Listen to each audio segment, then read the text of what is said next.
Umum Jawara Depok. Silakan Bang Rudi. Oke. Mungkin langsung aja ya Mas Kamal ya. Ya. Bismillahirrahmanirrahim. Assalamualaikum warahmatullahi wabarakatuh. Sebelumnya kami ucapkan selamat datang kepada Coach FJS ya, Coach Fitra Jaya Saleh, salah satu mentor ini nih, G-Coach kalau nggak salah, beliau juga salah satunya. Terus juga kepada Mas Kamal sebagai Sekjen Jawara, terus Mak Del ya sebagai Direktur Konten, dan juga Mas Ubay nih kalau nggak salah, Mas Ubay juga ada, dan beberapa tim yang lain, dan serta koordinator sekecamatan di Depok.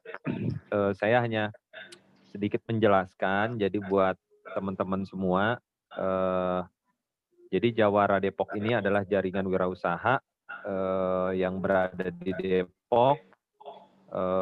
Terus kemudian kenapa Jawara ini juga terbentuk berdiri, teman-teman mungkin pada bertanya ya. Sedikit saja saya cukup jelaskan kepada teman-teman bahwa kalau UMKM mau naik kelas, kalau UMKM mau bersinergi, kalau UMKM mau membesar, maka ada namanya pentahelix.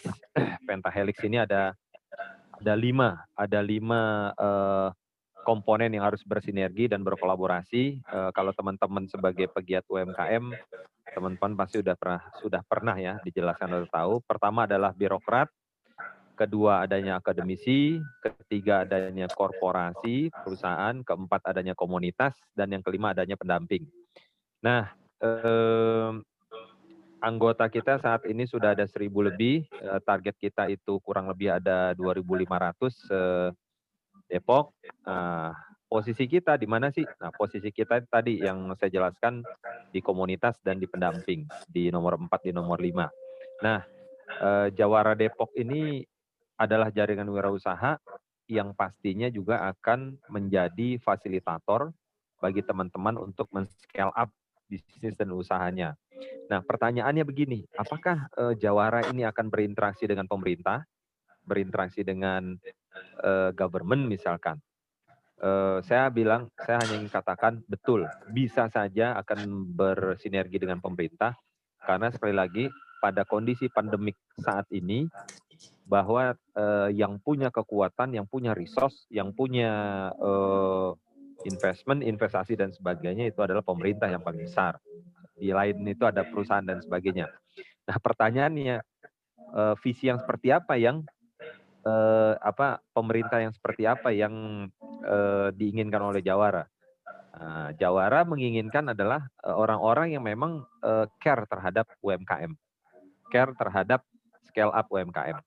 Oke, mungkin itu saja dari saya sebagai pembuka ya Mas Kamal ya. Ya saya juga nggak bisa berlama-lama. Mudah-mudahan teman-teman semua sukses bersama, dan bersama kita sukses. Itu saja dari saya. Bila taufiq wal hidayah. Assalamualaikum warahmatullahi wabarakatuh. Waalaikumsalam warahmatullahi wabarakatuh. Alhamdulillah, terima kasih Bang Rudi. Alhamdulillah nih Pak Ketua Jawara Depok udah hadir. Gimana nih Bang Ubay? Pak Ubay udah hadir belum? Kelihatannya tadi kayaknya udah gabung ya, tapi nggak kelihatan nih Zoom-nya yang mana nih. Alhamdulillah sudah hadir Pak Ubay selaku Ketua Jawara Depok. Jadi beliau mungkin di akhir akan sedikit closing gitu ya. Jadi langsung aja kita serahkan ke Coach Fitra. Silakan Coach Fitra untuk menyampaikan materinya. Jadi di sini kita bentuknya penyampaian materi gitu ya. Nanti dicatat pertanyaannya. Di akhir baru nanti di sesi akhir ada pertanyaan. Ya. Kami silakan Coach. Baik. Bismillahirrahmanirrahim. Assalamualaikum warahmatullahi wabarakatuh. Alhamdulillahirabbil alamin. Alladzi arsala rasulahu bil huda wa dinil haqq liyudhhirahu 'ala dini kullihi wa kafa billahi shahida. Asyhadu an la ilaha illallah wa asyhadu anna Muhammadan abduhu wa rasuluhu ala nabiyyi ba'dah. Bapak dan Ibu yang dirahmati Allah Subhanahu wa taala, alhamdulillah segala puji bagi Allah kita panjatkan. Pada sore hari ini kita diberikan kesempatan untuk bisa bersilaturahim. Saya mendoakan mudah-mudahan semua Bapak dan Ibu yang ada dalam ruangan Zoom kita pada sore hari ini. Mudah-mudahan semuanya dalam keadaan sehat walafiat. Kalau ada yang sakit di antara kita, mudah-mudahan Allah berikan kesembuhan. Kalau ada yang punya masalah dalam kehidupan atau dalam bisnis, mudah-mudahan Allah berikan jalan keluar atas semua masalah-masalah kita. Allah mudahkan semua urusan-urusan kita, dan Allah berikan kepada kita kekuatan untuk menjalani hari-hari kita untuk mendapatkan kesuksesan dunia akhirat. Bapak dan Ibu semuanya, sebagaimana kata pepatah, tak kenal maka tak sayang. Maka sebelum saya memulai, saya ingin memperkenalkan diri terlebih dahulu. Nama saya Fitra Jaya Saleh, biasa dipanggil FJS. Saya hari ini ada di kota Solo, di rumah di Solo. Aktivitas sehari-hari, kalau pagi habis sholat subuh, dari habis sholat subuh ngajar di pondok pesantren. Jadi saya bikin pondok pesantren di Solo dan ngajar sampai jam 10. Jadi habis jam 10 baru kerja sampai sore. Nah, ini sebenarnya jadwal ini nih, sore-sore begini biasanya jadwalnya jogging, jadwalnya lari-lari. Cuman demi Jawara Depok nih, mudah-mudahan, dan demi Bapak Ibu semuanya nih, mudah-mudahan pertemuan kita pada sore hari ini bisa mendapatkan keberkahan Allah Subhanahu wa taala, bisa mengundang keberkahannya, dan bisa memberikan kepada kita ilmu, kepahaman, sehingga kemudian dengan ilmu dan kepahaman itu yang Allah berikan kepada kita, mudah-mudahan bisa kita gunakan untuk mengembangkan bisnis kita dan memperbaiki kehidupan kita menjadi lebih baik lagi. Bapak Ibu semuanya, saya dulu sekolah di Jakarta, di SMA-nya di SMA di Priuk, SMA Negeri 13 Jakarta Utara. Lalu lulus dari SMA, saya hijrah pindah ke kota Solo, dan sampai dengan hari ini tinggal di kota Solo, membangun bisnis di kota Solo. Saya menjalankan beberapa aktivitas bisnis. Hari ini saya menjalankan bisnis hotel, saya punya hotel, terus bisnis persewaan alat-alat berat, bisnis ekspor impor, juga ada bisnis online, saya punya bisnis online fashion. Terus sekarang lagi mengembangkan herbal, saya bikin produk-produk herbal, dan apalagi ya itulah pekerjaan aktivitas sehari-hari. Nah, Bapak Ibu semuanya, hari ini saya diberikan amanah, dimintai untuk berbagi, sharing. Saya bukan yang paling tahu, cuman mungkin saya lebih awal, lebih dulu menjalaninya. Mungkin ada Bapak Ibu yang baru mulai, tapi mungkin juga ada yang sudah lebih lama daripada saya menjalani bisnis, terutama untuk metode mengembangkan bisnis dengan metode reseller. Saya memulai membangun reseller mulainya tahun 2009 sampai dengan sekarang 2020. Masih menggunakan ilmunya, masih mengembangkan terus ilmunya. 2020 berarti sekitar 11 tahun. Jatuh bangunnya banyak. Membangun reseller itu, kalau kita punya ilmunya, insya Allah mudah. Bapak Ibu, jadi saya akan mulai bercerita. Bapak Ibu semuanya, tentu saja kita semua pengen bisnis kita menjadi bisnis yang besar. Bisnis kita menjadi bisnis yang besar. Nah, salah satu yang membuat bisnis kita bisa menjadi besar, ya, salah satu yang bisa membuat kita menjadi bisnis yang besar adalah kita harus memilih model bisnis apa yang mau kita pakai. Model bisnis. Model bisnis itu penting, ya. Model bisnis itu ada banyak model bisnis. Ada model bisnis namanya affiliate, ada model bisnis namanya franchise, ada model bisnis namanya marketplace. Ada banyak sekali model bisnis. Salah satu model bisnis namanya affiliate tadi yang saya bilang. Affiliate itu di dalamnya ada contohnya, misalnya model bisnis menggunakan distributor, menggunakan agen, menggunakan reseller, menggunakan dropship. Itu semuanya model bisnis. Jadi kita hanya bisa besar kalau kita mengembangkan model bisnis. Banyak orang yang jualan dan jualannya itu nggak besar-besar, jualannya dari dulu kecil terus. Banyak orang yang misalnya dia punya toko kelontong dari dulu, mungkin dari kita masih muda atau kita masih kecil, satu, dan itu terus sampai dengan sekarang kita udah tua, kita jenggotan, kita udah punya cucu, ya tokonya masih kecil aja, masih satu gitu terus. Karena dia jualannya dia langsung ke end user, nggak punya model. Model bisnis itu yang membuat kita besar. Jadi salah satu tadi saya bilang, salah satu poin yang membuat kita besar itu adalah model bisnis. Untuk memudahkan kita memahaminya, untuk memudahkan kita memahami ilmu ini, saya akan memulai dengan Bapak Ibu semuanya, bisnis itu besar kalau kita fokus membesarkan lima hal yang kita sebut omset, OMSET. Saya ulangi, OMSET. Bisnis kita besar kalau kita fokus membesarkan, memperbaiki omset, OMSET. O, huruf O, bisnis kita besar kalau kita memperbaiki owner capacity. O itu owner, orangnya. Jadi bisnis itu bisa besar, bisnis itu bisa bertumbuh kalau orangnya bertumbuh terlebih dahulu.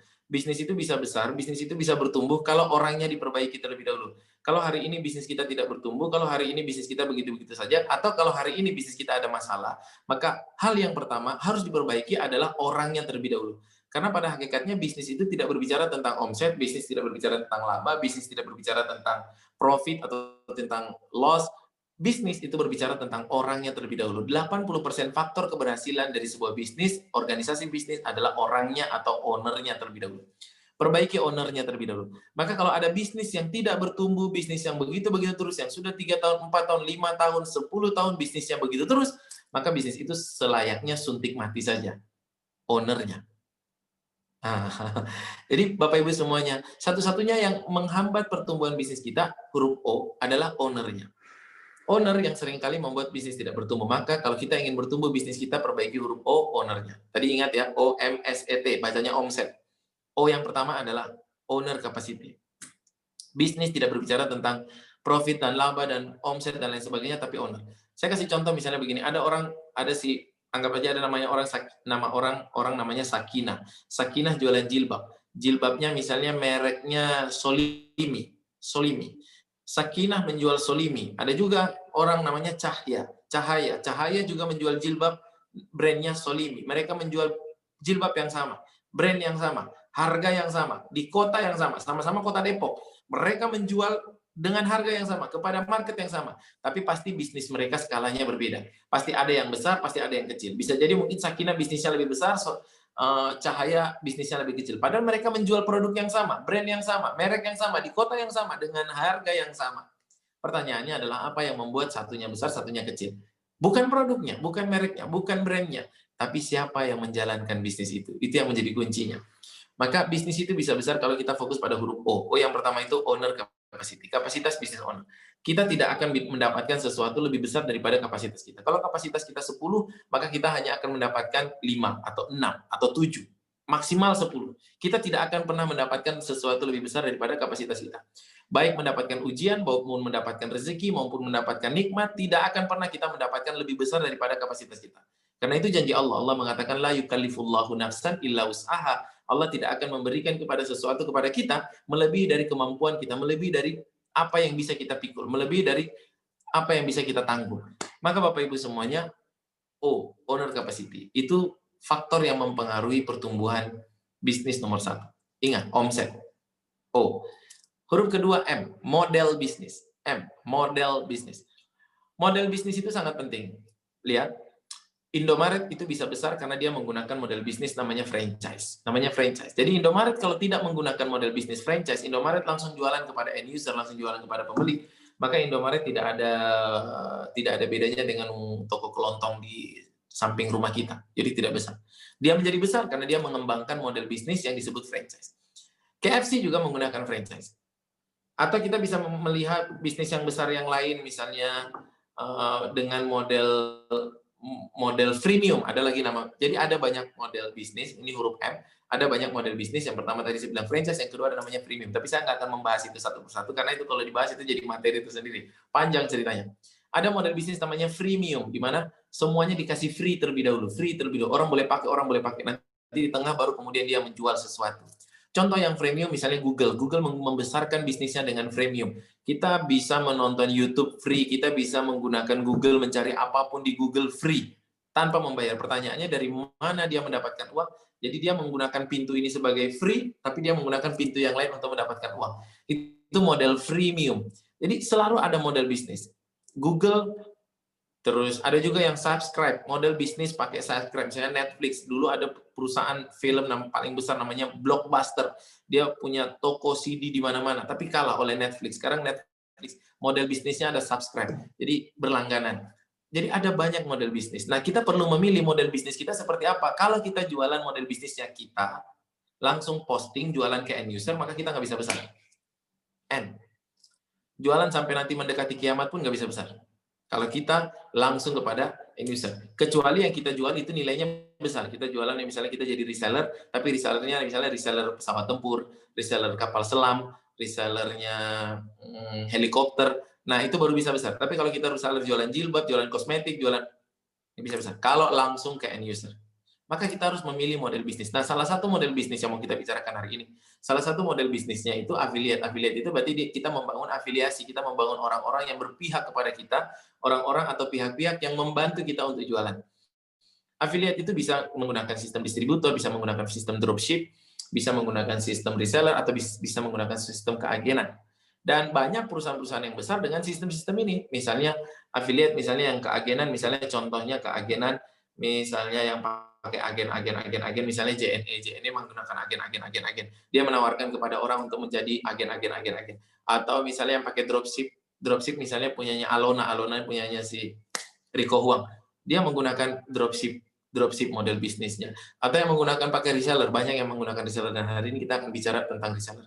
Dan ada juga yang menggunakan distributor, contohnya misalnya kalau orang jualan fashion, misalnya yang distributor, contohnya misalnya Elzata, Zoya, Nibras, apalagi ada di sini mungkin ada ownernya Nibras, ada Bu Temi. Jadi itu model bisnis. Kalau kita jualan langsung ke end user, maka itu nggak bisa besar. Dan kita akan berbicara tentang salah satu model bisnis yang akan kita bahas di sini adalah tentang reseller. Reseller adalah bagian dari model bisnis affiliate.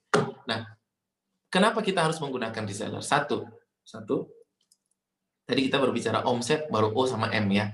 S, E, dan T, set, itu nanti kita simpan di tempat lain kita bicarakan. Reseller, kenapa kita menggunakan reseller? Jadi reseller itu faktor kali, dia penyumbang omset, dia perbesar, dia dengan adanya reseller, maka kanal-kanal marketing kita itu atau marketing channel kita jadi besar. Maka omset bisa naik kalau kita membangun reseller. Jadi reseller fungsinya yang pertama kenapa kita menggunakan reseller, karena dia dapat membesarkan omset. Ada pertanyaan ini. Apa coach kalau jualan langsung ke, apa tadi pertanyaan? Sudah langsung ada pertanyaan aja. Nanti aja coach, mungkin lanjut dulu coach. Baik. Oke, jadi kenapa kita menggunakan reseller? Ya, reseller itu penyumbang omset. Reseller itu faktor kali. Jadi begini, semua bisnis yang besar, kalau dia mampu mengembangkan faktor kali. Faktor kali, salah satunya reseller. Saya kasih contoh misalnya. Ada seorang tukang bakso. Dia sudah 10 tahun jualan bakso, dorong gerobak. Setiap hari dia berangkat keluar pagi jam 8 dan dia pulang jam 8 juga. 12 jam setiap hari dia berangkat dan pulang. Penghasilan dia sebagai tukang bakso yang dia dorong-dorong gerobak, itu penghasilan dia itu sekitar 500.000, anggap aja omsetnya 500.000. 500.000 setiap hari. Omset. Dan dia sudah melakukannya selama 10 tahun. 10 tahun. Ya, 10 tahun. Bapak Ibu mungkin pernah melihat orang yang jualan bakso selama itu. Ya, orang yang jualan bakso selama itu. 10 tahun. Hidupnya tidak berubah. Tentu sebagai orang yang jualan bakso, dia juga ingin omsetnya bertumbuh. Lalu dia mulai berpikir, apa ya yang bisa membuat omsetnya bertumbuh? Kayaknya dia cari cara bagaimana membuat omsetnya bertumbuh. Lalu kemudian suatu ketika dia lagi tidur, dia bermimpi. Mimpinya dia ikut Zoom yang dibuat oleh Jawara Depok. Lalu pembicaranya adalah Coach FJS. Jadi dia bermimpi, ternyata Coach FJS bilang di situ bahwa kalau kita mau omset kita besar harus membangun faktor kali. Jadi kalau gerobak 1 dapat 500.000, dia harus bikin gerobaknya jadi 2 jadi 1 juta, gerobaknya jadi 3, jadi 4, jadi 5, jadi 6. Dia harus membuat faktor kali. Kalau dia hanya jual dengan 1 gerobak, maka dia nggak bisa besar. Nah, tukang bakso itu pun kemudian kebangun. Wah, tadi malam saya bermimpi ikut Zoom. MC-nya Bang Kamaludin. Ternyata di situ ada pesan bahwa kalau mau bikin omset besar, harus membangun faktor kali. Harus membuat gerobaknya banyak. Selama ini saya gerobaknya cuma 1. Dari dulu saya jualan. Nah, dia mulai berpikir, berarti saya harus merubah cara berpikir saya.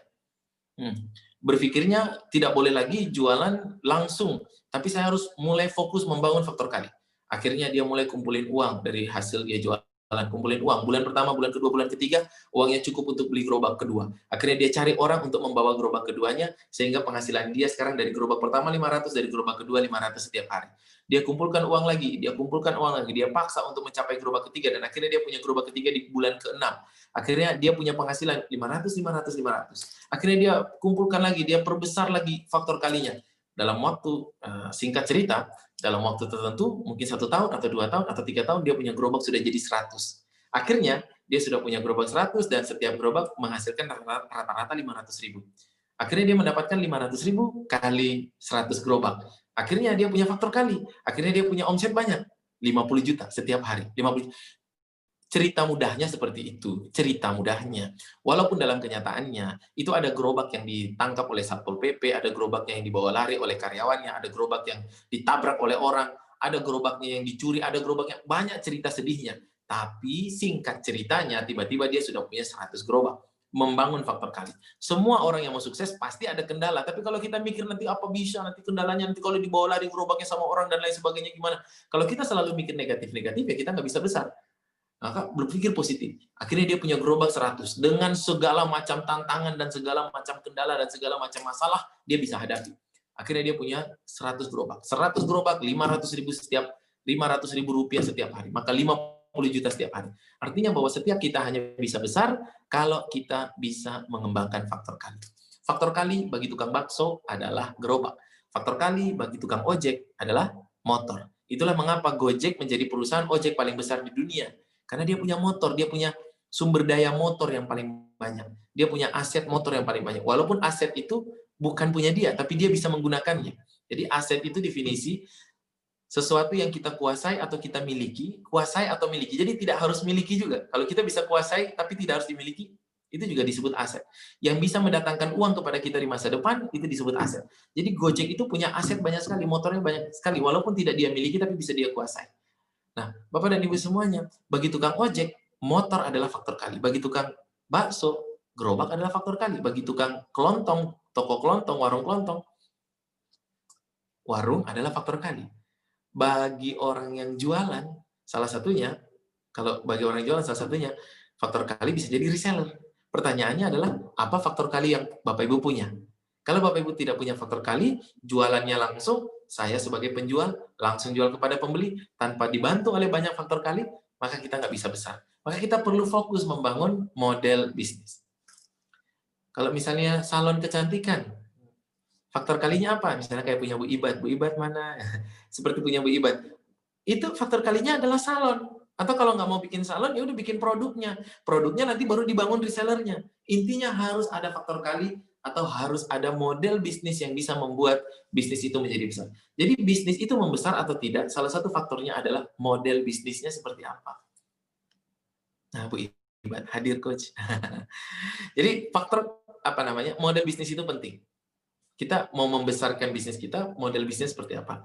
Bapak Ibu nanti mungkin perlu untuk mempelajari tentang jenis-jenis model bisnis seperti apa saja. Tinggal dipilih model bisnis mana yang cocok dengan kita, model bisnis mana yang cocok dengan perusahaan kita, dengan produk kita. Model bisnisnya seperti apa.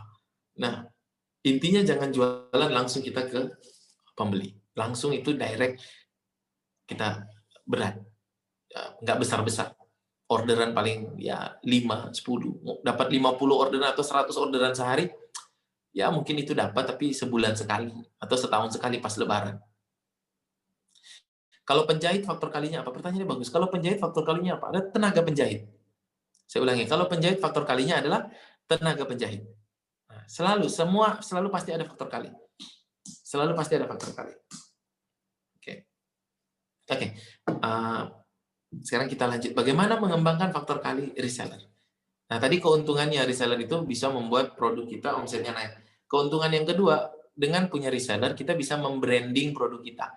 Membrand produk kita. Jadi produk kita akan terbrand karena reseller-reseller kita memposting gitu, memposting produk kita, sehingga orang lihat, ini produk ini kok diposting terus. Nah, mereka nggak tahu nih kalau kita ownernya, kan gitu. Kita brand ownernya. Kalau untuk kue basah bagaimana? Kalau kue basah, faktor kalinya adalah bakery. Dia harus punya banyak bakery. Contohnya misalnya kayak Holland Bakery gitu ya. Nah, ini Ini Bu yang tanya nih, usaha bakery ini besar ini, bakery ini. Bakery ini saingannya sama Abu Rizal. Bisnis besar itu, Abu Rizal Bakery. Luar biasa ya. Jadi kalau kue kering ya faktor kalinya adalah kalau kue basah faktor kalinya adalah bakery. Kalau kue kering faktor kalinya bisa jadi reseller. Kenapa? Emang beda. Kalau kue basah itu nggak tahan lama. Untuk kue-kue yang tidak tahan lama maka dia harus membangun dapur. Dia harus punya dapur. Dia harus bikin dapur sana, dapur di sini, dapur di sini. Tapi kalau kue kering, bakri itu. Oh salah ya bakri ya. Iya. Syukron sudah diingat. Iya. Kalau kue kering maka dia bisa faktor kalinya adalah reseller. Bisa. Tapi kalau kue basah, reseller susah karena mungkin dia 1 minggu dia sudah tidak bisa lagi. Maka dia harus ada tempat penyimpanannya. Maka faktor kalinya ya seperti kue basah. Kue basah itu ya seperti Amanda, seperti kalau di Bandung Kartika. Dia harus membangun itu bakery-bakerynya itu.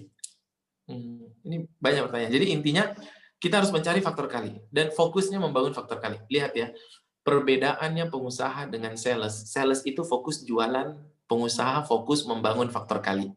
Saya ulangi. Salah satu perbedaan antara pengusaha dengan sales, pengusaha dengan penjual atau pedagang. Pedagang itu fokus pada jualan, fokus mencari pembeli. Itu pedagang.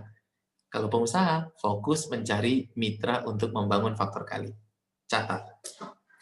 Jadi kalau kita fokus dagang, ya kita jadi pedagang. Kalau kita fokus membangun faktor kali, kita jadi pengusahanya. Begitu. Oke.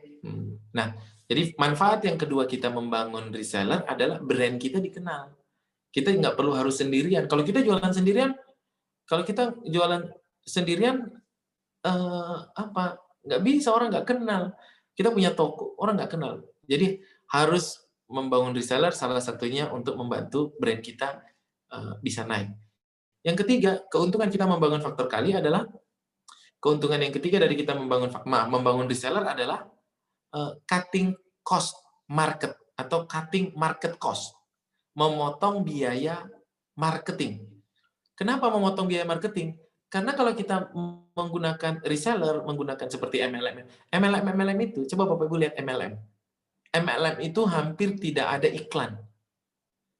Bapak Ibu coba perhatikan MLM. Mau MLM apapun, HNI, hampir tidak ada iklan mereka. Mereka tidak ada iklan di mana-mana.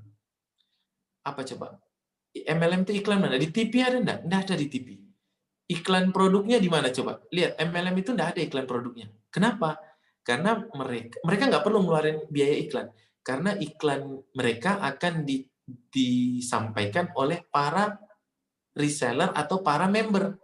Jadi member itulah yang akan mengiklankan, yang menceritakan kemana-mana. Faktor kali rumah makan apa, Coach? Faktor kali rumah makan, satu, bisa jadi rumah makannya itu sendiri, contoh KFC. Dua, kalau rumah makannya punya produk yang bisa untuk dikirim, di delivery kemana-mana, maka faktor kalinya adalah bisa jadi distributor dan reseller. Contoh makanan-makanan yang bisa dicarikan distributor dan reseller adalah frozen food. Jadi kalau kita punya rumah makan, tinggal pilih, kita mau mengembangkan rumah makannya jadi banyak, atau membuat produk kita jadi bisa kemana-mana. Tapi intinya, jangan jualan jaga warung dari pagi sampai malam. Hidup nggak berubah. Berapa tahun kita jalani kayak begitu, nggak berubah-berubah nanti. Ya. Kalau catering apa, Coach? Kalau catering, faktor kalinya catering itu adalah dia harus sampai pada produk, harus membuat produk. Kalau enggak, ya dia cukup punya reseller untuk menjualkan jasa cateringnya. Ya, intinya jangan hanya masak tiap hari untuk bikin catering, enggak bertumbuh hidup kita. Ya, jadi kita perlu untuk intinya yang catering nanya tadi itu bikinlah produk gitu. Faktor kali jasa pengajar faktor kalinya ya pengajar. Jadi jangan mengajar sendiri. Kalau mengajar sendiri sampai tua pun, sampai kiamat pun ngajar terus. Dapatnya uangnya kecil sedikit, tidak ada bertumbuh-bertumbuhnya. Ya, jadi cari pengajarnya. Kita yang mengelola pengajarnya. Punya banyak tim pengajar ya, Coach? Ya, betul Bu Aning. Gitu. Ini banyak sekali pertanyaannya. Kayaknya lebih asik menjawab pertanyaan ini. Kita belum bahas apa-apa, udah banyak pertanyaan. Coba. Kalau reseller logam mulia gimana, Coach? Ya, kalau reseller logam mulia gimana? Maksudnya gimana? Faktor kalinya apa maksudnya? Ya kalau kita sudah jadi reseller, ya kita nggak punya faktor kali. Kecuali kita bisa ngajak orang lagi untuk jualan. Maka begini, kalau jualan jangan yang paling bawah. Jangan yang paling bawah. Kalau kita paling bawah, reseller yang paling bawah, kita nggak bisa lagi ngajak orang. Ya, kita nggak bisa besar. Kita harus di atas. Misalnya kita jadi distributor, biar kita bisa punya banyak agen. Atau kita jadi agen, biar kita bisa punya banyak reseller. Kalau kita sudah yang paling bawah jadi reseller, nggak bisa lagi ngajak orang. Berarti kita langsung jual kepada orang paling bawah. Ya kita lah yang paling apes. Nggak bisa bertumbuh. Nggak bisa jualan banyak. Kalau jualan langsung. Maka kalau sekarang saya jadi reseller gimana? Kalau sekarang jadi reseller, nggak bisa lagi ngajak orang, nggak bisa bertumbuh. Maka saya harus naik ke bagian atas. Gitu. Saya jadi agen, biar saya bisa punya banyak reseller. Atau saya jadi distributor, biar saya bisa punya banyak agen, bisa punya banyak reseller. Gitu. Jadi intinya jangan jadi orang yang paling bawah itu, yang langsung berhubungan dengan pembeli. Boleh sih, tapi nggak akan besar kita dapatnya. Begitu. Nah, tadi keuntungan yang ketiga. Keuntungan yang ketiga dari reseller itu adalah cutting market cost. Market cost-nya jadi kecil. Bapak Ibu, saya itu jualan menggunakan, salah satu bisnis saya jualan menggunakan FB Ads. FB Ads, jadi menggunakan iklan di Facebook, Instagram, YouTube, atau mungkin Bapak Ibu ada yang pernah lihat wajah saya di iklan. FB Ads itu rata-rata saya harus mengeluarkan biaya 30% dari harga produk. Jadi kalau saya jualan produk harga 100.000, itu biaya iklannya kurang lebih sekitar 30.000 biaya iklannya. 30%. Atau kalau saya jualan misalnya omset 100 juta, berarti 30 juta itu untuk biaya iklan. Berarti kalau saya jualan 1 miliar, 300 juta itu untuk biaya iklan. Nah, kalau pakai reseller, kita nggak perlu harus menggunakan biaya iklan. Itu yang disebut dengan cutting market cost. Tadi ada pertanyaan, laundry itu faktor kalinya apa? Laundry itu faktor kalinya adalah agen-agen tempat orang masukkan laundry gitu, masukkan laundry. Jadi misalnya saya punya laundry saya di sini, mesinnya banyak. Kalau saya pengen dapat omsetnya besar, saya cari rumah yang mau dipasangin MMT, saya taruh cukup modal timbangan sama nota, udah di mana-mana saya harus punya kayak gitu. Nanti saya setiap hari ngambil dan setiap hari nganterin. Itu faktor kalinya laundry. Jadi laundry lagi artinya outletnya. Intinya jangan punya satu laundry aja. Kalau punya satu laundry aja, insya Allah sampai kiamat kita nggak bisa besar. Dapatnya gitu-gitu aja. Udah mulai mikir kita harus dari sekarang. Sudah mulai harus dipikirin. Ya. Jadi harus bangun faktor kali. Wah, ini apa nih? Maklon sebuah produk, apakah termasuk faktor kali? Enggak, bukan. Maklon produk itu bukan faktor kali. Ya. Maklon produk itu ya produksi aja, biasa. Belum jadi faktor kali. Oke. Sampai mana tadi kita? Ya sampai banyak banget. Banyak banget pertanyaannya. Cutting marketing cost, Coach. Iya, siap. Terima kasih. Dan yang paling saya suka dari manfaat membangun reseller, yang paling saya suka adalah manfaat yang terakhir, yang paling saya suka adalah membantu banyak orang. Membantu banyak orang. Karena dengan punya reseller, kita ngajarin mereka, kita bantu mereka, kita pandu mereka, kita dampingi mereka, sehingga mereka bisa jualan dan mereka mendapatkan penghasilan. Dan saya senang sekali. Saya mendapatkan banyak sekali testimoni, saya mendapatkan banyak sekali cerita dari orang-orang yang mendapatkan hadiah dari saya, mendapatkan uang karena mereka jualan produk saya, mereka bisa membantu orang tuanya, mereka bisa jualan, mereka bisa bantu anaknya, sekolah. Itulah faktor yang paling membuat bahagia ketika kita membangun reseller. Itu manfaatnya. Sekarang pertanyaannya, bagaimana caranya? Nah, ini kayaknya tidak semua orang bisnisnya pakai reseller di sini, di dalam Zoom ini. Ada yang laundry, ada yang tidak semua orang. Tapi semua orang harus pakai faktor kali. Saya ulangi. Tidak semua orang harus pakai reseller. Tapi semua bisnis harus pakai faktor kali. Faktor kali tadi, tukang bakso, gerobak, faktor kalinya. Tukang ojek, motor, faktor kalinya. Nah, jadi setiap orang harus punya faktor kali. Jadi kalau orang tidak punya faktor kali, berarti dia hanya sendiri. Kalau dia hanya sendiri, jualan sendiri, dia nggak bisa besar.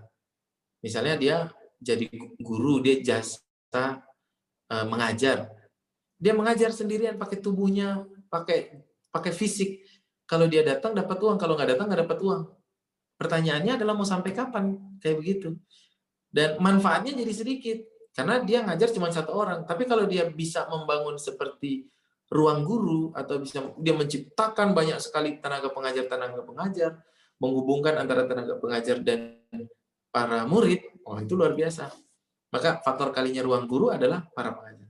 Saya IO pendidikan. Faktor kalinya apa? Reseller. IO pendidikan itu apa ya? IO pendidikan. Faktor kalinya reseller, faktor kalinya orang-orang yang cari peserta, marketing. Ya, itulah. Oke, nah sekarang bagaimana cara kita membangun? Kalau pengajar Al-Quran bagaimana, Coach? Bagus. Itu pertanyaannya maksudnya gimana? Kalau pengajar Al-Quran gimana? Bagus, insya Allah. Halal. Thayyib. Nggak boleh pasang tarif tapi ya. Oke. Ini menarik nih, pertanyaannya banyak. Tapi saya harus fokus pada materi. Saya lanjut sedikit demi sedikit, pelan-pelan ya. Untuk membangun sistem reseller, maka ada 3 tahapan yang kita bangun. Yang pertama adalah tahap persiapan, kedua tahap perekrutan, dan ketiga tahap pembinaan. Saya ulangi, ada 3 tahap dalam membangun sistem reseller. Yang pertama tahap persiapan, yang kedua tahap perekrutan, dan yang ketiga adalah tahap pembinaan. Dan tentu saja kita nggak bisa menyelesaikan ini semua materi di sini ya, karena materinya panjang. Jadi kalau tadi disampaikan materinya 1 hari, ya 1 hari itu kayak apa ya, judul-judul gitu, garis besar, karena panjang materinya. Kita mulai dengan yang pertama, tahap persiapan. Untuk bisa membangun sistem reseller, yang pertama adalah tahap mempersiapkan produk. Satu, produk yang bisa digunakan atau jasa yang bisa digunakan untuk punya reseller, untuk ngajak orang jadi reseller, marginnya minimal harus 30%. Saya ulangi, marginnya minimal harus 30%. Karena kita kan ngasih keuntungan ke reseller. Margin 30% itu gimana? Misalnya saya bilang marginnya ya, bukan harganya. Harganya terserah. Misalnya kita jual produk harganya 100.000. Ya. Kita jual produk harganya 100.000. Maka kalau bisa 100.000 itu keuntungan kita 30.000. Kalau bisa.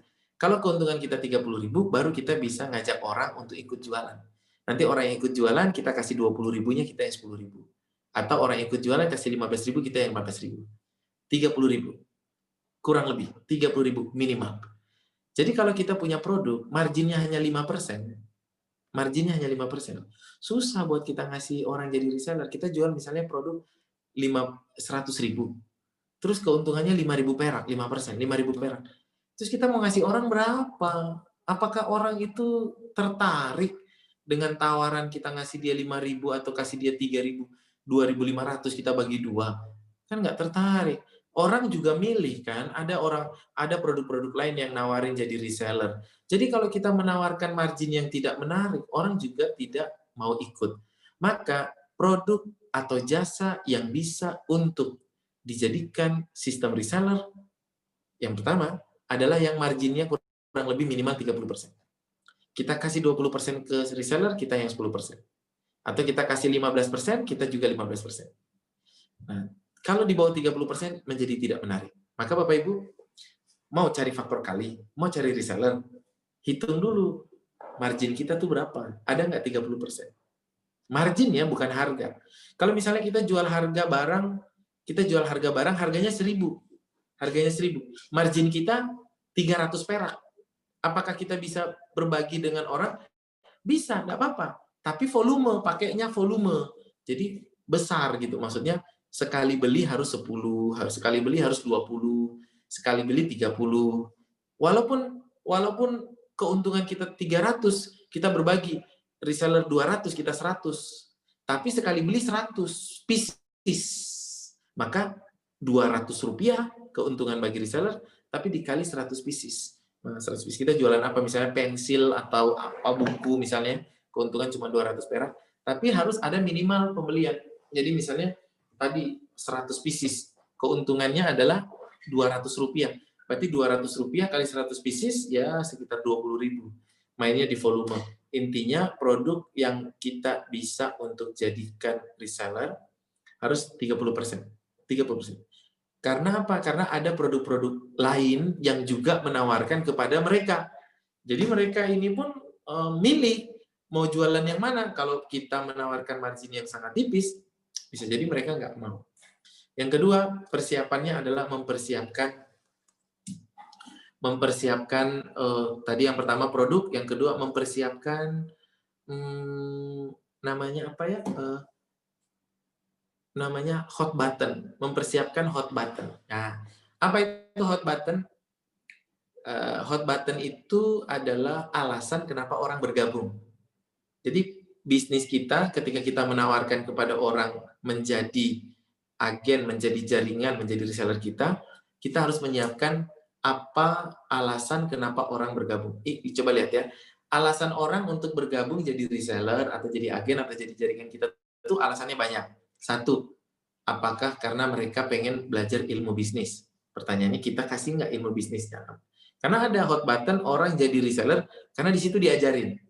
Itu. Atau yang kedua, ingin mendapatkan penghasilan lebih. Nah, berapa penghasilan yang ditawarkan?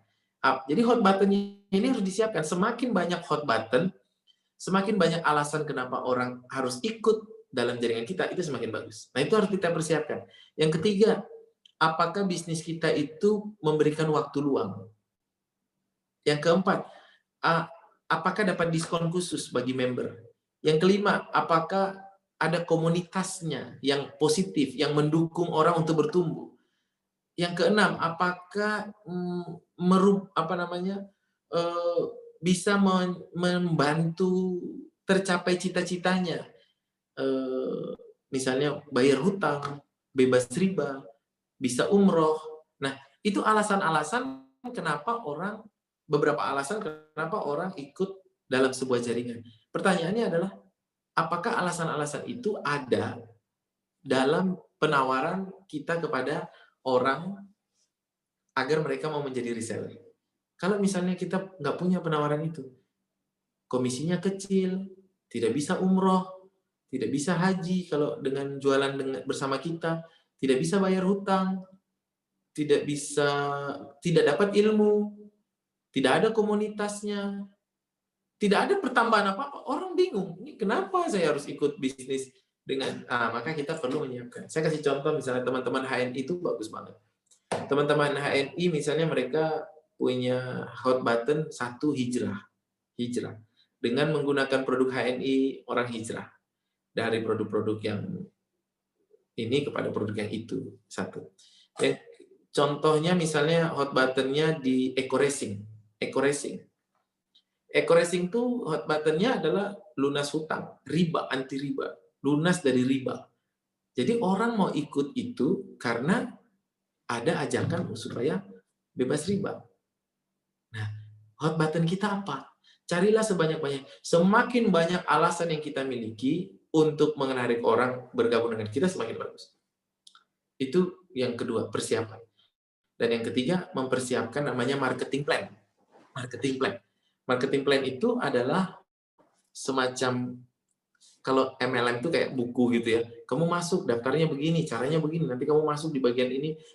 Itu namanya marketing plan. Marketing plan itu membahas tentang jenis keanggotaan, cara mendaftar, cara apa aja yang didapatkan, bonus-bonus apa, reward apa. Nah, itu Bapak Ibu kalau mau cari di Google, itu banyak. Tinggal tulis aja di Google kata kunci, misalnya tata cara jadi reseller apa, atau marketing plan-nya HNI, atau marketing plan-nya apa.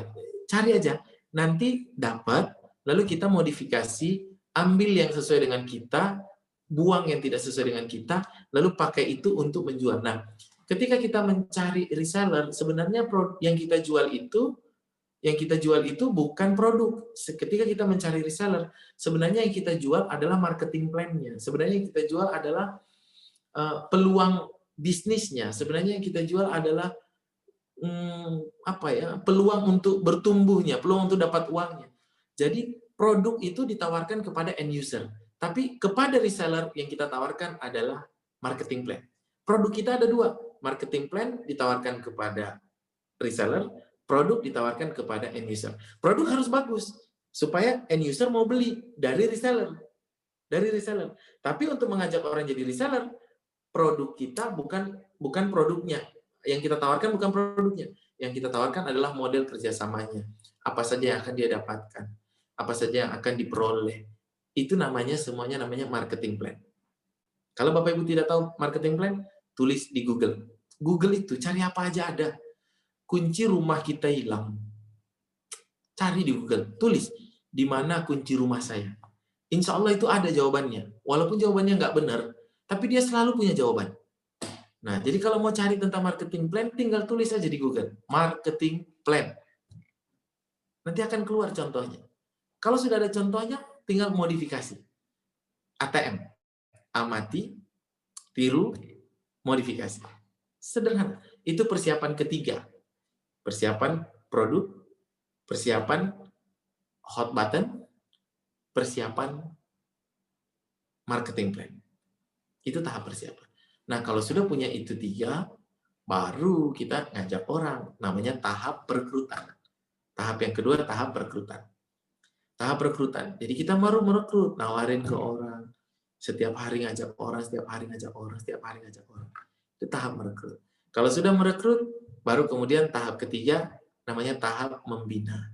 Tahap membina, kita bina mereka, kita ajarin cara jualan, kita ajarin bagaimana berpikir besar, mindset yang benar, berpikir yang lurus, bagaimana supaya semangat, cara jualan di internet, cara jualan kita ajarin mereka. Nah, itu namanya pembinaan. Nah, itu dilakukan itu semuanya. Nah, itu secara garis besar bagaimana cara kita membangun sistem marketing. Tentu saja banyak detail-detail yang mungkin ya tidak bisa kita bahas satu persatu di dalam Zoom ini, tapi harapan saya minimal Zoom ini bisa memberikan gambaran awal tentang bagaimana cara membangun reseller. Bapak Ibu memang harus perlu nyari sendiri referensi-referensi atau nyari lebih dalam lagi tentang bagaimana membangun reseller. Detail-detailnya bagaimana. Dalam marketing plan itu poin-poinnya apa saja. Bapak Ibu perlu nyari memang itu. Cuman saya di sini ya namanya apa ya, mukadimah lah kayak gitu.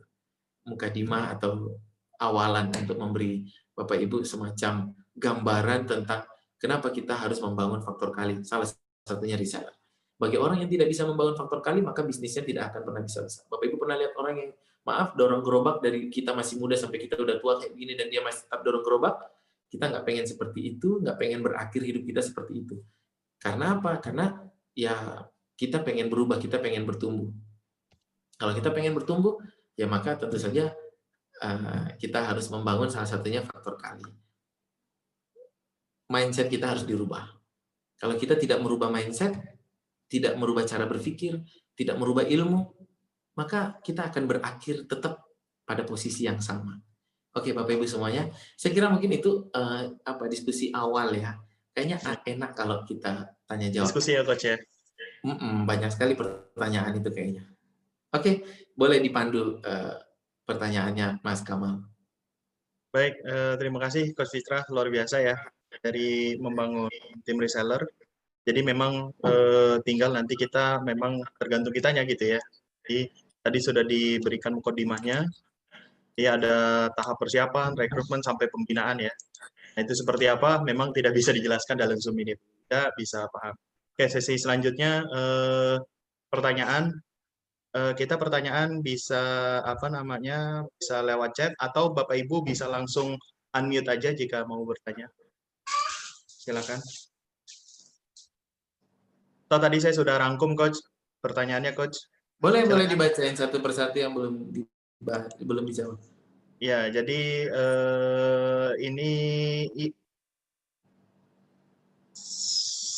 Coach, ketika kita sudah punya reseller, gitu ya, ini saya rangkum dari semuanya karena hampir mirip pertanyaannya. Ketika kita sudah punya reseller, misalkan sekian puluh, terus tiba-tiba ada setengah yang aktif, ada yang enggak. Nah, itu gimana, Coach? Nah, tadi sih sebenarnya udah disinggung sedikit ya, Coach ya. Ya. Jadi sudah ngebangun, apa yang kurang, misalkan pertanyaannya. Iya, bagus. Ini pertanyaan banyak orang yang punya reseller. Pertanyaannya banyak banget. Kebanyakan orang pengen resellernya aktif, jualan banyak.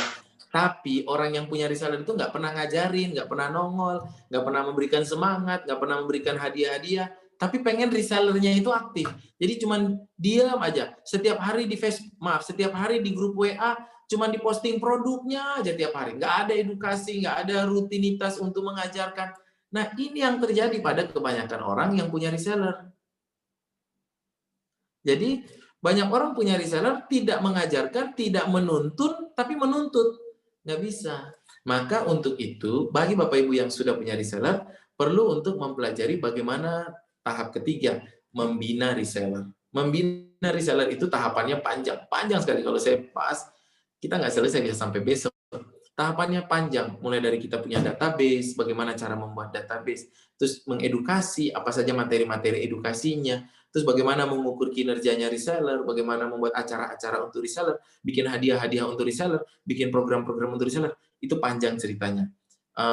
Saya kira banyak ya e-course atau buku yang membahas tentang kurikulum reseller atau membahas tentang bagaimana membina reseller. Maka bagi Bapak dan Ibu yang sudah punya reseller, maka ilmu berikutnya yang perlu kita pahami atau ilmu berikutnya yang perlu kita kuasai dan wajib kita kuasai, harus kita kuasai adalah bagaimana mengelola reseller supaya reseller kita aktif. Dan itu ada buku-bukunya atau ada mungkin seminar-seminarnya, kita perlu datang di situ. Bagaimana membuat program-program reseller. Ada namanya program harian, ada program pekanan, ada program bulanan, ada program tahunan reseller. Itu kita bikin program-programnya. Nah, itu namanya membina reseller. Itu mungkin jawabannya.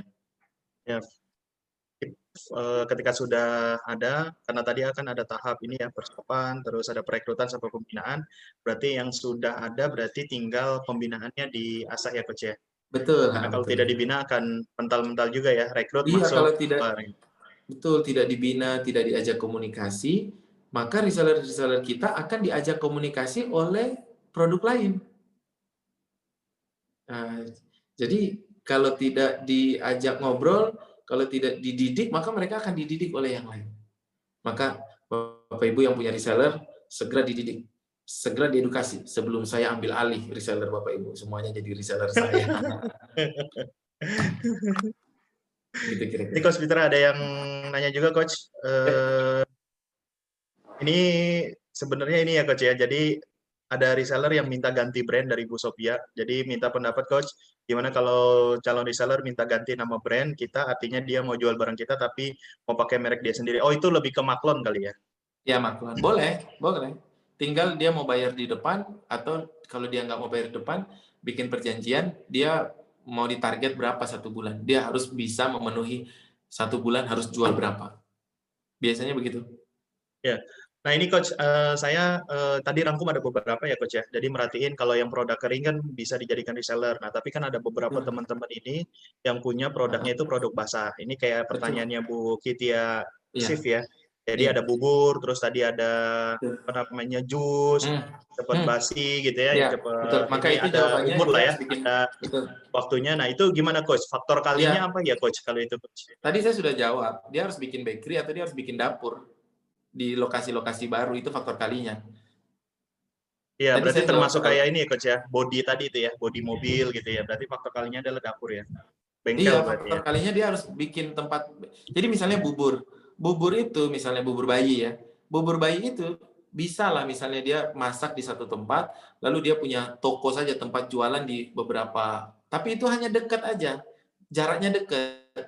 Tapi kalau misalnya dia mau jualan di tempat jauh, ya dia harus buka dapur lagi di sana untuk bikin bubur bayi lagi. Kalau dia jualan pagi ya jam 3 pagi, jam 4 dia udah harus bangun. Jadi harus bikin dapurnya lagi untuk makanan-makanan yang cepat basi. Kecuali dia punya teknologi untuk mengawetkan. Begitu. Betul Coach. Ini ada pertanyaan juga ini Coach ya, dari Bu Eka. Bagaimana sebenarnya hukum dropshipper? Karena pernah dikasih tahu teman katanya haram Coach. Iya, hukum dropshipper. Rasulullah pernah didatangi oleh seorang sahabat. Lalu ditanya, saya ada yang order sama sahabatnya itu, tapi sahabat itu nggak punya barangnya. Dia nggak punya barangnya. Lalu boleh nggak dia ambil orderan itu? Lalu kemudian Rasulullah mengatakan, la tabi ma laisa indak. Jangan jual apa yang kamu nggak punya. Nah, jadi kalau kita nggak punya barangnya, kita juga tidak tahu barangnya di mana, kita juga tidak bisa bikin barangnya, maka jangan pernah coba-coba terima uang, terima orderan, tidak boleh. Itu kasusnya begitu. Kalau dropship itu berbeda. Dropship itu dia harus bilang dulu sama yang punya barang, Pak, Bu, saya ikut menjualkan, boleh nggak? Nah, kalau sudah dia bilang ada akadnya, maka dropship itu hukumnya jadinya samsara atau samsir. Itu maklar, dan maklar itu dari zaman dulu, dari zaman Rasulullah sudah ada. Maklar itu menjualkan punya produk orang. Tapi, jadi kita misalnya, saya kasih contoh, saya misalnya jualan mobil. Di dealer mobil, saya karyawan sales mobil, di dealer mobil. Mobilnya nggak ada, inden. Mobil itu bukan punya saya. Mobil di kantor, di toko juga nggak ada. Nah, pertanyaannya boleh apa nggak jual barang yang nggak ada? Kalau kasusnya begini, saya memang penjual mobil, boleh. Tapi karena saya tahu mobilnya nanti akan datang kapan, dan memang saya penjual mobil. Yang nggak boleh itu adalah, saya bukan penjual mobil. Ada orang datang untuk mau beli mobil, saya juga nggak tahu mobilnya di mana. Nanti belinya di mana. Nah, itu nggak boleh. Intinya sebenarnya adalah tidak boleh memberikan janji yang tidak pasti kepada orang. Intinya di situ. Tapi kalau saya memang adalah penjual mobil, mobilnya nanti akan datang, saya tahu bulan depan, tanggal berapa, ada orang mau bayar, saya ambil uangnya, dan nanti orang barangnya datang kapan, it's okay. Itu namanya, kalau dalam Islam, itu namanya bai'ah salam. Bai'ah salam itu jual beli, kalau sekarang namanya PO. PO itu boleh. Cuman kalau bai'ah salam di zaman dulu, pembeli harus membayar 100% terlebih dahulu. Baru penjual bikinkan produknya. Itu boleh. Ya. Hey Coach, Ya. tugas. Kita lanjut lagi ke pertanyaan selanjutnya, Coach. Ini juga pertanyaannya menarik nih, Coach. Iya. Nanti ada terkait dengan anggaran. Coach, izin bertanya, saat ini kompetensi di level UMKM sangat tinggi karena banyak orang yang sedang mulai usaha, namun banyak yang tidak mengikuti kaidah budgeting dan costing sehingga persaingan di harga berdarah-darah. Hal ini menyulitkan sistem reseller. Bagaimana advice-nya, Coach, untuk hal ini? Ya, itu bahasanya agak luar biasa. Budgeting and costing. Jadi kayak UKM itu nggak, ya namanya UKM itu ya nggak paham yang gitu-gitu. Dan memang untuk di awalan nggak perlu paham.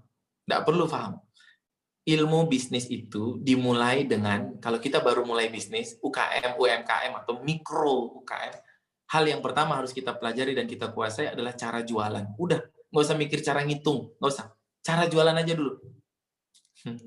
Jadi, belajar cara jualan. Creating money terlebih dahulu. Create cash terlebih dahulu. Ilmu pertama dalam bisnis itu nggak usah bikin tim, nggak usah bikin sistem. Itu nanti, bukannya saya bilang nggak perlu, itu nanti. Tapi hal yang pertama yang harus dikuasai oleh orang UKM adalah cara jualan. Rasulullah itu nggak punya produk, tapi dia pinter jualan. Abdurrahman bin Auf itu datang ke Madinah, nggak punya produk, tapi dia pinter jualan. Dia bilang, boleh nggak saya ikut menjualkan ini? Boleh nggak saya ikut menjualkan itu?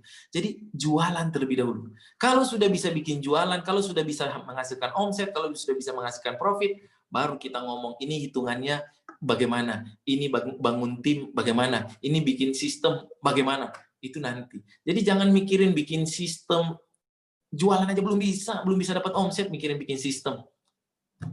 Jangan, jualan dulu. Jadi hal pertama yang harus bisa diselesaikan adalah bagaimana jualan. Gitu. Oke. Ini pertanyaan selanjutnya, Coach. Ya. Berapa budget persentase untuk membina reseller, Coach, idealnya? Oh iya. Kalau membina sebenarnya tidak ada budget khusus ya, karena membina itu paling banyak adalah kita ngajarin, kita edukasi.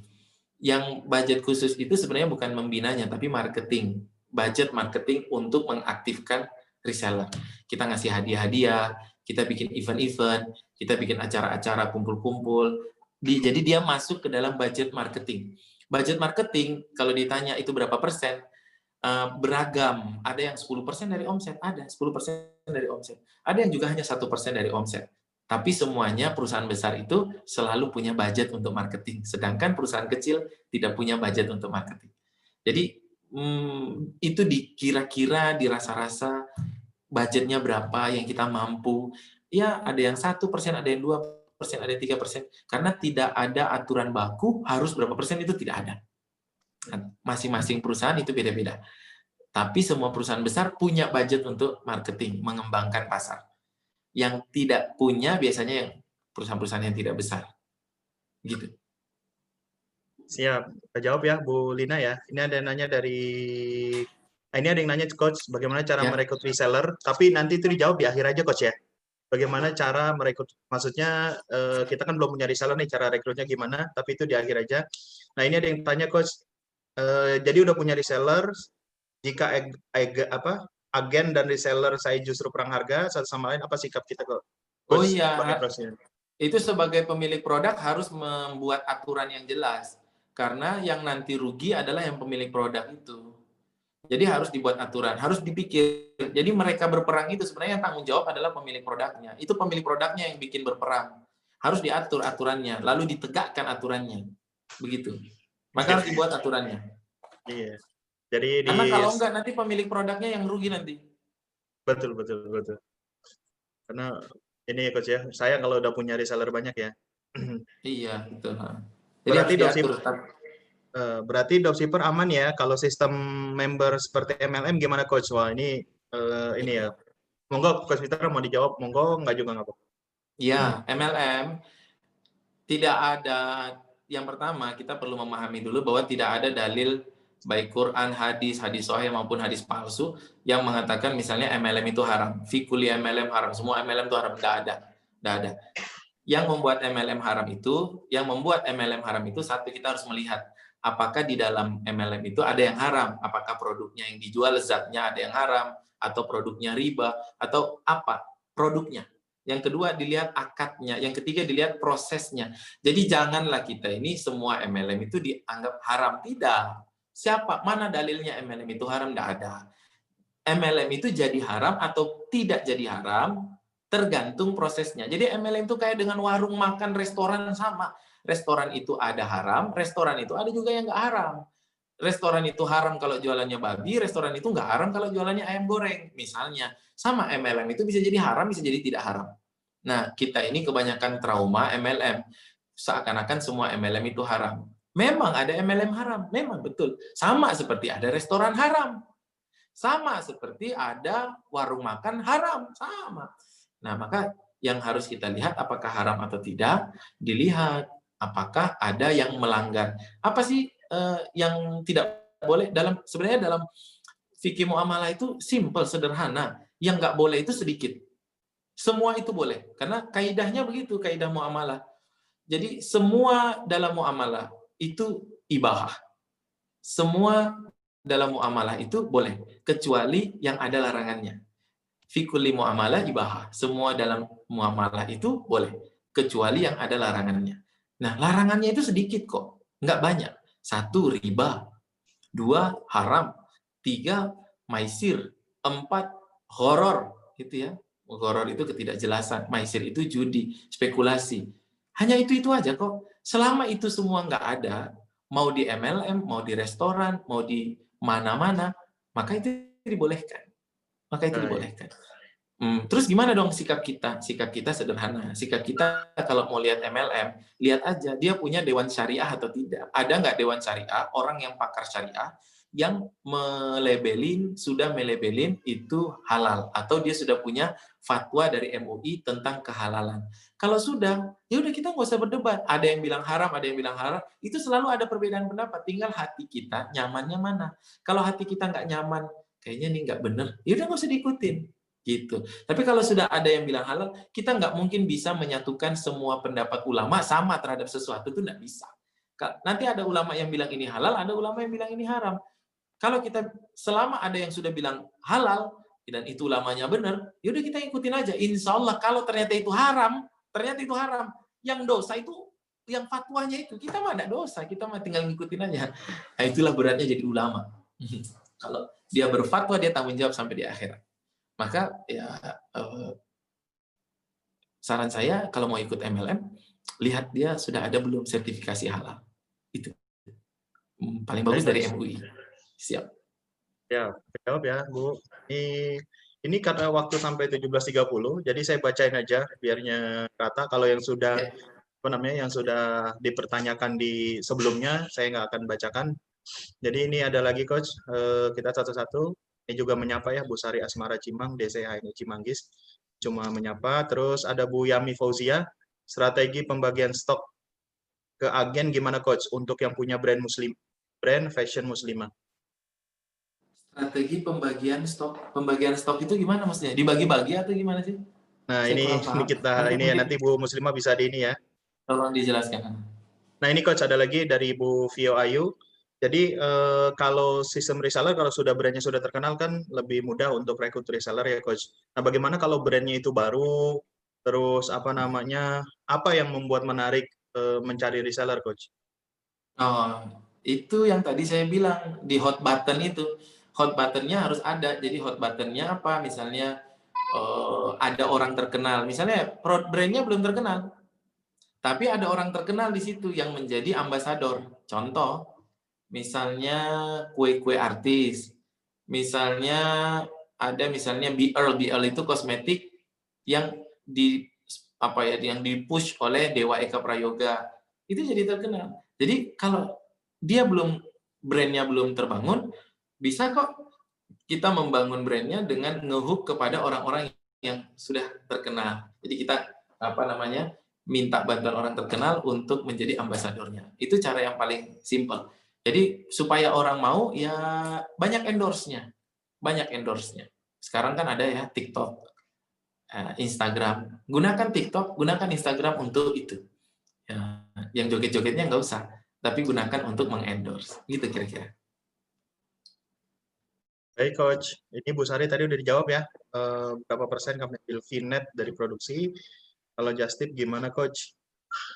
Terus banyak ya coach ya. Saya Musli, owner MP Presto. Media apa yang efektif mencari reseller coach? Gimana? Media yang paling efektif mencari reseller. Media itu ada banyak. Medianya kita bisa menggunakan sosmed. Sosmed itu ada Facebook, ada Instagram. Kita bisa menggunakan berbayar dan tidak berbayar. Terus kita bisa juga menggunakan offline. Kita juga bisa menggunakan WA. Semua media digunakan. Jadi pertanyaannya bukan mana yang paling efektif. Karena efektif di saya belum tentu efektif di orang lain. Efektif di orang lain belum tentu efektif di saya. Dalam marketing, semua harus test and measure. Tes dan ukur mana yang paling berhasil, mana yang paling bagus. Kalau kita mendapatkan, misalnya kita pakai radio, ternyata radio menghasilkan banyak, ya udah kita scale up radio, iklannya diperbesar, diperluas, diperbanyak. Itu scale up namanya, diperbanyak. Kita misalnya menggunakan radio dan menggunakan majalah, menggunakan koran. Ternyata majalahnya bagus, radionya nggak bagus. Nah kita tes, lalu kita ukur. Kalau bagus di majalahnya, baru kita naikkan majalahnya. Jadi pertanyaannya sebenarnya yang lebih tepat adalah bagaimana cara untuk mengukur misalnya, itu lebih tepat. Jadi jawaban saya untuk media mana yang paling bagus, jawabannya adalah semua media bagus, tergantung jualan apa dan siapa segmennya. Begitu. Semua harus dites dan ukur. Jelas coach. Jadi memang harus tahu segmennya ya. Betul. Kalau segmennya anak muda ya TikTok cocok ya coach ya. Bagus TikTok bagus. Tahunnya 20 tahun ke bawah TikTok ya. Jadi kalau misalkan segmennya 45 ya mungkin Facebook. ada Facebook gitu ya. Iya, betul. Ini ada nanya lagi, lanjutin pertanyaan yang tadi coach. Yang tadi ditanyakan itu ternyata bukan di costing code, namun karena reseller harus punya margin cukup 30%, maka akan sulit advice-nya. Mohon coach membantu. Gimana? Karena... Jadi pertanyaan yang awal tadi coach yang berdarah-darah itu saingan antara reseller. Jadi pertanyaan itu, ini maksudnya gimana ya Bu Marisa nih? Namun karena reseller harus punya margin cukup 30%, maka akan sulit FS. Mohon membantu coach. Saya juga belum FS? Iya, advice saya juga kurang paham nih. Ya kita lanjut aja ya. Iya. Coach nanti minta diulang lagi, Bu. Ya, nanti diulang lagi boleh, Bu. Coach minta pendapat tentang trading pasar saham atau sejenis forex dan lain, apakah instrumen tersebut itu haram? Ini aja kali coach ya. Kita menjawab pertanyaan yang memang sesuai dengan tema aja dulu kali coach ya. Boleh. Bu, nanti ada forum khusus kali ya Bu ya. Izin live, materi sangat bagus ya. Terima kasih Bu, sama-sama. Omsetnya boleh sebutkan omsetnya boleh. Oh itu nanti ini ya. Nanti oh ya coach minta dijabarin coach. Tadi kan baru O sampai M. SET-nya apa coach? Ini ada yang minta coach. Ya, S-nya itu strategic planning. E-nya execution flawless. T-nya team. DS-nya itu strategik ya Bapak Ibu semua. Strategic planning. Strategic planning. Terus E-nya adalah Execution. eksekusi. T-nya adalah Tim. tim. Oke. Udah jelas ya Bu ya. Jadi walaupun nanti video ini juga bisa disimak. Sama pertanyaannya. Nah, coach kira-kira berapa persen endorse yang wajar untuk kita pemula? Ini budget berarti pertanyaannya ya. Kenapa? Kira-kira berapa persen endorse yang wajar untuk kita pemula? Ini mungkin budgetnya kali coach ya. Berapa persen? Sebenarnya tergantung dari kita punya uang banyak apa sedikit. Nah, kalau kita punya uang banyak langsung jor semuanya, langsung kita jadi besar. Tapi kalau punya uang sedikit ya disesuaikanlah dengan kemampuan. Itu jawabannya. Jadi contoh misalnya yang jor-joran misalnya OVO. OVO itu jor-joran, mereka bakar duit. Oh, uangnya banyak. Langsung terkenal. Mereka ngasih diskon, ngasih promo, iklan, naik Grab bayar Rp1. Nah, itu bakar duitnya banyak gitu. Karena memang punya banyak duit. Tapi ada juga yang bisnis mungkin duitnya terbatas, ya disesuaikan dengan kemampuan lah ya. Saya kira begitu. Yang Bu Marisa itu tadi maksudnya banyak yang dumping price, jadi sulit dapatkan reseller. Oh, produk lain mungkin kali ya. Ya. Ya saya kira caranya Bu Marisa perlu punya produk yang punya diferensiasi dari produk lain. Karena kalau produk nggak punya diferensiasi, maka pasti akan kalah kalau produk lain banding harga. Gitu. Jadi masalahnya Bu Marisa adalah pada pemilihan produknya. Jangan jualan produk yang di mana-mana ada, yang semua orang punya, yang tidak ada keunikan, tidak ada diferensiasi. Jangan. Susah. Marketing itu dimulai bukan saat kita menawarkan produk. Marketing itu dimulai saat kita memilih produk. Begitu. Oke. Siap, Coach. Pertanyaannya sama ya. Langkah apa yang harus diambil? Bilang bangkrut. Coach, langkah apa yang harus diambil saat produk kita kurang laku? Bisa dibilang akan bangkrut. Ganti produk. Ganti produk ya, Coach ya? Iya, cari produk yang lebih bagus. Ini Coach, kalau misalkan kita ingin punya coach atau mentor untuk membantu usaha kita, membimbing usaha kita, caranya bagaimana ya, Coach? Tanya sama orangnya. Jadi cari tahu siapa yang tepat, tanya ke orangnya. Karena masing-masing orang beda-beda kan? Iya. Ya, ada yang nanya Coach. Benar Coach memang. Karena setiap produk itu juga beda-beda Coach ya. Jadi itu tadi segmen, dari mentor juga harus lihat-lihat produk kita siapa yang sudah berhasil duluan. Kalau fashion mungkin nanti reseller bisa Coach Fitra gitu kan. Kalau Coach Fitra misalkan, kalau untuk reseller. Saya reseller berdasarkan wilayah atau reseller dengan market bebas? Lebih efektif mana Coach? Oh, kalau saya pakai reseller nggak ada wilayah. Sekarang sudah nggak pakai wilayah-wilayah lagi. Wilayah-wilayah itu zaman dulu belum ada internet. Sekarang udah ada internet. Coach, ya? Iya. Kecuali kayak warung-warung gitu. Misalnya dia bikin warungnya harus jaraknya berapa meter. Tapi kalau produknya hanya di rumah, produknya bisa di delivery, tidak lagi pakai batas wilayah. Jadi beda ya kalau misalnya kita bikin pom bensin, antar satu pom bensin dengan pom bensin yang lain itu ada aturan jarak. Karena itu dia bikin sesuatu yang secara fisik ada bangunannya. Tapi kalau secara fisik nggak ada bangunannya, produknya itu nggak perlu bangunan khusus, maka tidak perlu pakai jarak-jarak. Semuanya bisa. Begitu. Oke Coach, kita 2 menit lagi nanti Coach Fitra bisa closing statement. 2 menit lagi ini saya pertanyaan akhir ya. Saya punya produk utama, panjang ya. Saya punya produk utama yang diproduksi sendiri dan juga sudah memiliki reseller. Namun di toko saya ada beberapa produk UMKM yang dalam artian saya otomatis jadi reseller mereka. Dan salah satu produk tersebut ada yang mau jadi reseller lagi dari toko saya, namun reseller tersebut nakal dan pintar. Dia mencari produsen langsung dan ketemu media sosial. Singkat cerita, oh jadi sudah punya produk, terus dia sudah punya reseller, apa dia jual, misalkan dia punya toko, terus dia jadi resellernya, tiba-tiba langsung kontak langsung gitu, bypass. Itu gimana solusinya, Coach? Ya, solusinya cari produk lagi. Ya jangan berhenti, dan itu semua boleh kok. Ibu juga boleh melakukan itu ke orang lain.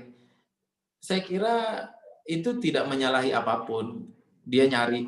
Jadi ibu tidak punya hak untuk membuat orang tidak boleh nyari supplier, itu enggak. Ya itu bebas. Namanya pasar bebas. Semua, apalagi sekarang zaman internet. Maka ya kita nggak boleh berhenti. Kita harus nyari lagi, perbaiki lagi jualan kita. Kita fokusnya ngelihat ke dalam. Jangan terus menunjuk orang lain salah. Dia nyari supplier ke atas saya. Enggak.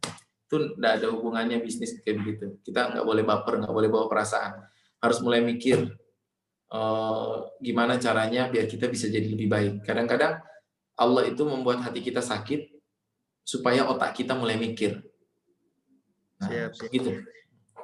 Pak Komarudin, pertanyaannya yang mana Pak? Soalnya yang nanya ratusan. Jadi ke skip. Nanti bisa ini Pak. Diulangi. Jadi diulangin karena banyak, jadi saya nggak mungkin bacain satu-satu dan memang keterbatasan waktu. Mohon maaf, Pak Komarudin.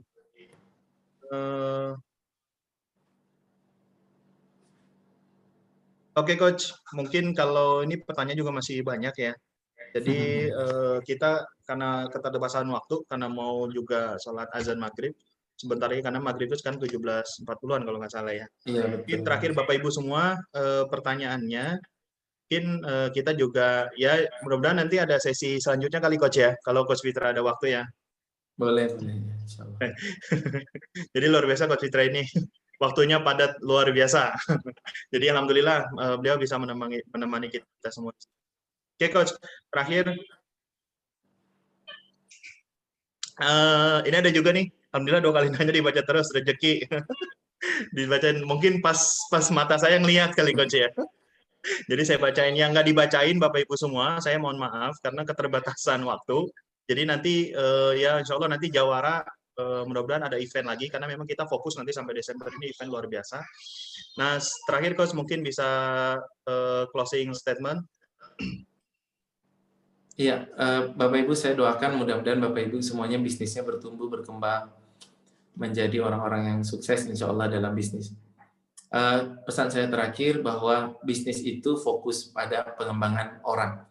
Jadi hal yang pertama yang harus kita fokuskan untuk kita perbaiki itu adalah orangnya. Allah Subhanahu wa taala mengatakan dalam surat Ar-Ra'd, "Innallaha la yughayyiru ma biqaum hatta yughayyiru ma bi anfusihim." Allah tidak akan merubah nasib kita, tidak akan merubah nasib suatu kaum, tidak akan merubah nasib saya, tidak akan merubah nasib Bapak dan Ibu kalau kita tidak fokus memperbaiki diri kita terlebih dahulu. Kita memperbaiki diri kita, baru nanti produk kita jadi lebih baik. Kita memperbaiki diri kita, nanti tim kita jadi lebih baik. Kita memperbaiki diri kita, nanti bisnis kita jadi lebih baik. Seringkali kita pengen memperbaiki bisnis, seringkali kita pengen memperbaiki produk, bahkan seringkali kita pengen memperbaiki anak-anak kita atau keluarga kita, tapi kita lupa untuk memperbaiki diri kita terlebih dahulu yang menjadi penyebab kenapa semua yang ada di sekitar kita seperti sekarang. Maka fokus pada pengembangan diri kita. If you focus on yourself grow. Itu mudah-mudahan bisa membantu Bapak Ibu semuanya untuk bertumbuh. Saya kira Luar biasa, sekian. Coach Fitra, dahsyat materinya. Bapak Ibu semua nanti jangan lupa follow IG dari Jawara Depok ya. Jadi kita semua materi nanti akan kita upload, dan YouTube Jawara Depok itu nanti diupload yang belum misalkan mau dengerin lagi materi-materi Coach Fitra, mau ngulang gitu ya. Nanti jangan lupa di subscribe sama di follow IG dari Jawara Depok. Nah terakhir mungkin sebelum kita tutup ada yang mau disampaikan dari Ketua Jawara Depok nih Coach Fitra. Ya, siap. Dari Bang Ubaidillah Saleh. Monggo Pak Wali Soto ini Coach.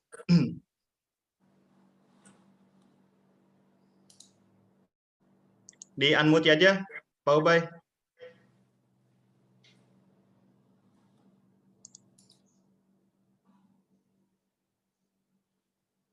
Halo, Pak Ubay.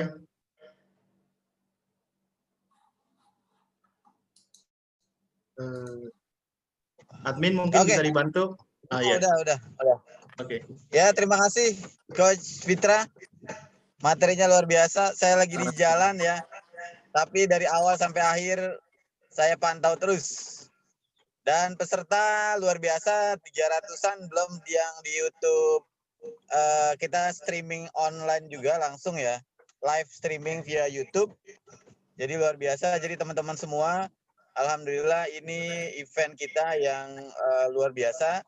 Dan buat teman-teman yang memang membutuhkan materi-materi lain, nanti silakan diisi di kecamatan masing-masing ingin materi apa, request narasumbernya siapa, insya Allah nanti akan kita siapin gitu ya dengan orang-orang hebat ya. Karena memang momen di era pandemik ini adalah momentum bagi kita untuk terus belajar, terus mengupgrade diri, terus memantaskan diri, sehingga ketika pandemik ini berakhir adalah era kebangkitan kita. Jadi sekarang waktunya bagi kita untuk terus belajar, mengasah diri dan mengupgrade diri. Saya juga mengucapkan terima kasih buat teman-teman, buat Coach Jaya Fitra yang sudah luar biasa memberikan ilmunya kepada kita semua. Dan tetap semangat. Dan tolong sampaikan ke teman-teman lain yang memang belum ikut, di next kesempatan kita sudah membeli room 500 sampai 1000. Jadi karena kemarin sering full, jadi ke depan insya Allah akan semakin banyak teman-teman yang bisa kita ajak untuk event ini. Itu aja dari saya. Makasih. Insya Allah hari Rabu ada Kang Randy Saputra akan sharing di tempat kita. Jadi jangan lewatkan ya buat ibu-ibu, bapak-bapak semua. Makasih Mas Kamal, Coach Fitra. Assalamualaikum warahmatullahi wabarakatuh. Waalaikumsalam warahmatullahi wabarakatuh. Terima kasih Pak Ketua. Dan saya ucapkan juga terima kasih untuk seluruh koordinator kecamatan. Sekarang membernya udah 1.200, hampir 1.300, Coach Fitra. Alhamdulillah, jadi target kita sampai Desember ini 2.500. Mudah-mudahan tercapai. Jadi member sekota Depok. Jadi ternyata UMKM di Kota Depok itu sangat luar biasa, Coach. Banyak sekali. Jadi Coach Fitra nanti kalau bisa main, nanti kita bisa event mungkin setelah pandemik ya, mungkin bisa hadirin 1.000 UMKM Kota Depok, nanti bisa offline. Nanti siap diundang ke Depok ya, Coach? Siap, insya Allah. Baik Bapak Ibu semua, mungkin boleh buka Zoom-nya, kita terakhir foto.